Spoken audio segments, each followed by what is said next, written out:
We all know how fast time goes. Seems like summer just started, but here we are, back to school time. Fall will come and winter will follow. And as winter begins, we'll be ready to celebrate Christmas. That time of year when some will be sending out cards that say things like peace on earth. So, how do we reconcile Jesus as the bringer of peace at Christmas time with the Jesus whom we encounter in today's gospel? Jesus says that he came to bring not peace, but division. From now on, he said, a household of 5 will be divided 3 against 2 and 2 against 3. Moreover, Jesus says that he wishes that the world would be consumed by fire. And a Merry Christmas to you too, Jesus.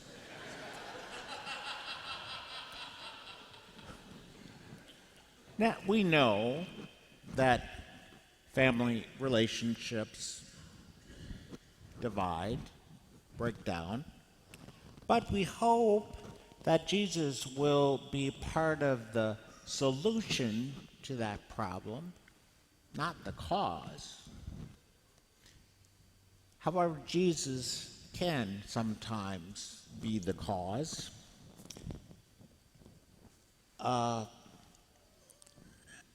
member of my ordination class from St. Meinrad's Seminary was Joey.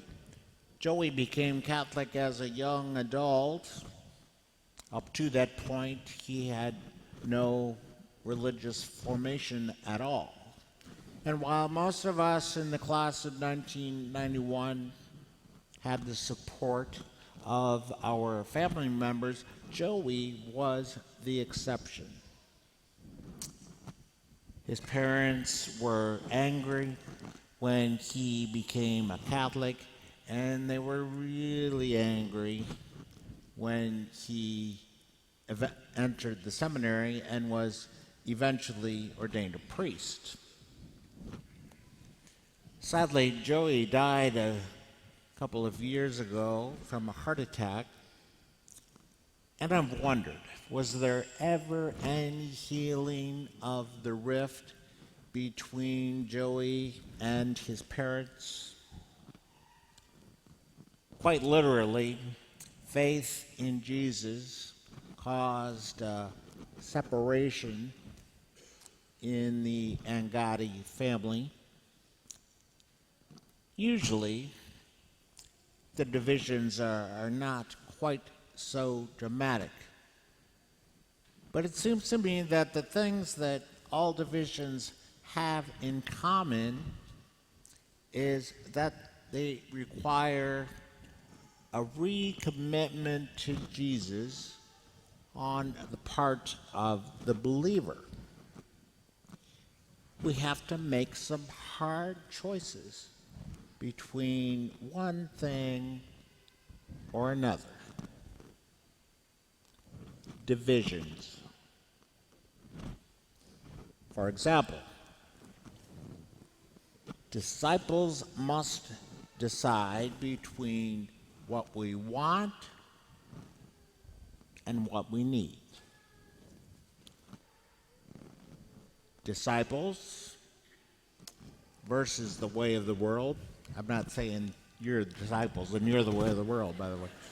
Disciples versus the way of the world are called to love and treat all people equally.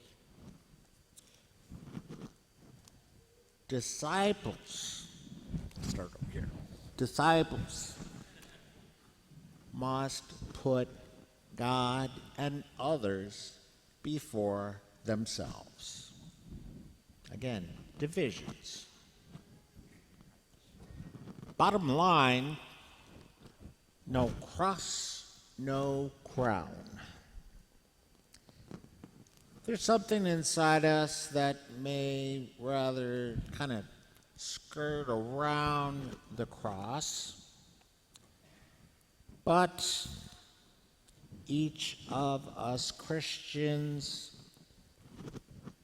must try to take a stand in favor of suffering and sacrifice. How do we do that?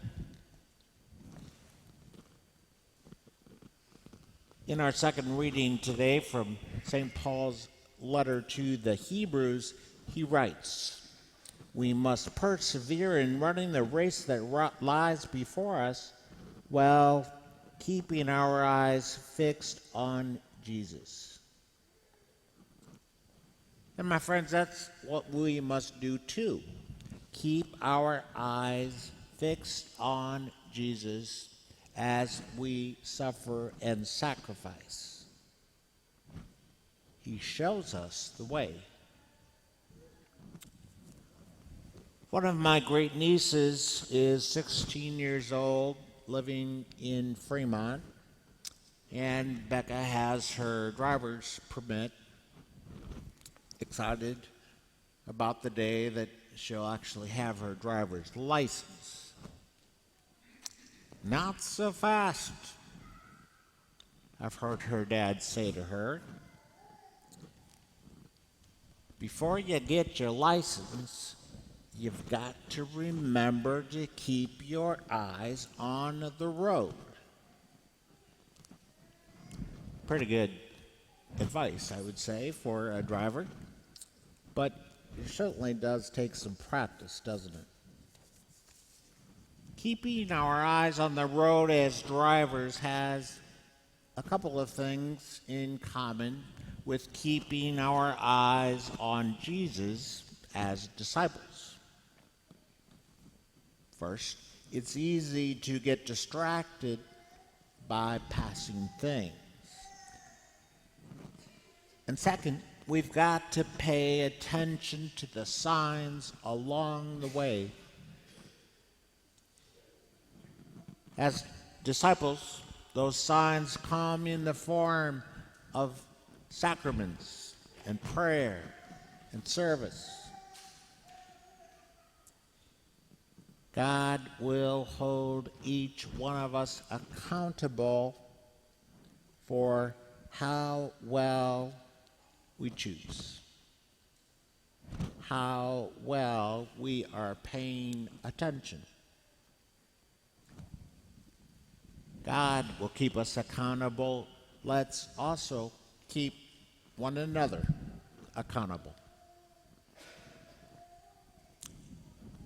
Let us stand to profess our